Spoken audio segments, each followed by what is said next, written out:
Hey everyone, and welcome to today's Explainer. I am so excited you're here with us.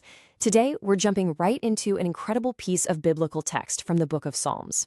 We're looking specifically at Psalm 64. Now, this was actually written by David.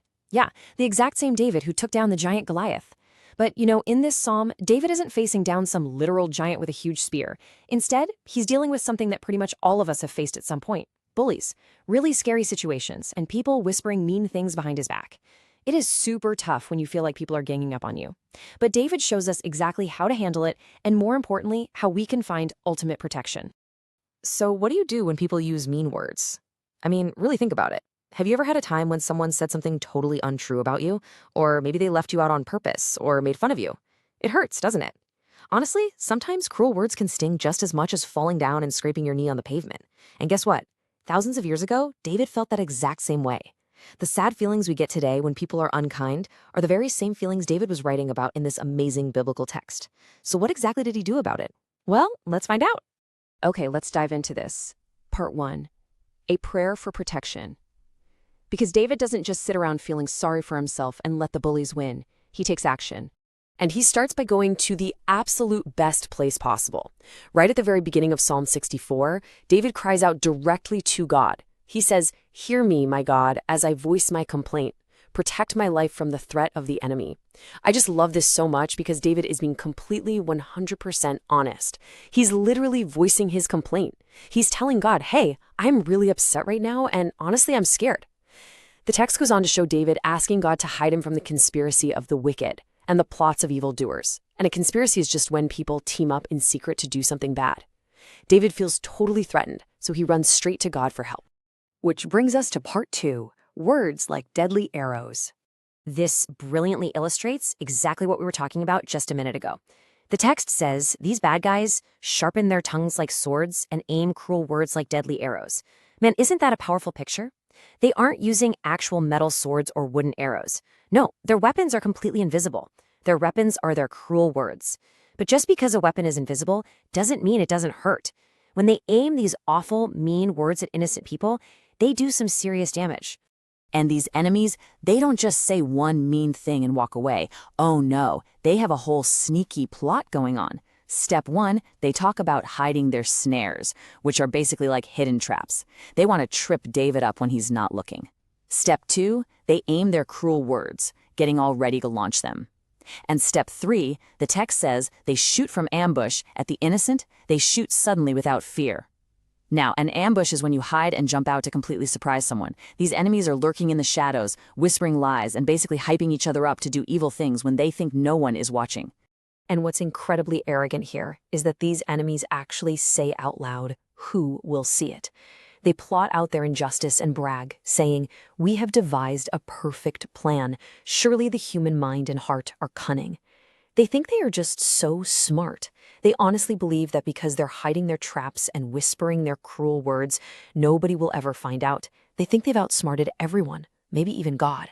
But boy, are they wrong. Because here comes part 3. God steps in. Right when the enemies think their perfect, sneaky little plan is going to work out perfectly, the whole story completely flips. Boom. This right here is the greatest turning point in the entire biblical text. It says, "But God will shoot them with his arrows." The enemies actually thought they were the only ones with arrows. They thought their cruel words were the ultimate weapon. But God sees everything they were doing in the dark. He heard every single whisper, and he steps in to protect the innocent. He brings his own arrows, and his are arrows of perfect justice. So the absolutely crucial point is how God handles these bullies. Just look at his response. The text says they will suddenly be struck down.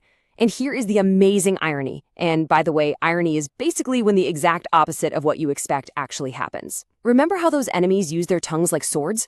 Well, God turns their own tongues against them. He brings them to complete ruin. Their cruel words literally end up being their own downfall. In fact, the text says that all who see them will just shake their heads in scorn. God completely, utterly shuts down their evil plan. And that brings us to part 4, finding joy in him. The dark, scary shadows are finally gone, and we get this really beautiful, happy resolution. Because when people see how God protected David, the text says all people will fear. Now, that doesn't mean being scared like in a horror movie. It means they will have this deep, awesome respect for God's incredible power. They'll proclaim the works of God and really ponder what he has done. They will think deeply about how God always defends the innocent. And the absolute best part? The righteous, the people who are trying their best to do the right thing, will rejoice in the Lord. They're going to celebrate. The text also says the righteous will take refuge in him. So let's quickly look at what that word actually means. A refuge is a safe place to hide and be completely protected from danger or distress. Think of it like a giant, strong stone castle during a massive storm, or maybe being wrapped up in a super warm blanket when it's freezing outside. That is exactly what God is for us. When people shoot cruel words at us like arrows, we do not have to fight back with mean words of our own. We can just run straight into our safe spot. We can take refuge in him, and he will protect us. And that brings us right to the very end of Psalm 64, with this incredibly beautiful promise. All the upright in heart will glory in him. When we keep our hearts good, when we refuse to join in with the bullies or use our own tongues as swords, we get to share in God's ultimate victory. We get to glory in him, knowing for sure that the ultimate protector is always standing right by our side. So, as we wrap up our explainer today, I really want to leave you with this one final thought. How will you take refuge in him today? The very next time you face a tough day or someone uses mean words against you, I want you to remember David's story. Remember that you never, ever have to face those arrows alone. You can pray, you can trust, and you can run straight to your safe place. Keep your heart upright and always remember that he sees everything and will always, always protect the innocent. Thank you guys so much for exploring this amazing biblical text with me today. Keep rejoicing, and I'll see you next time.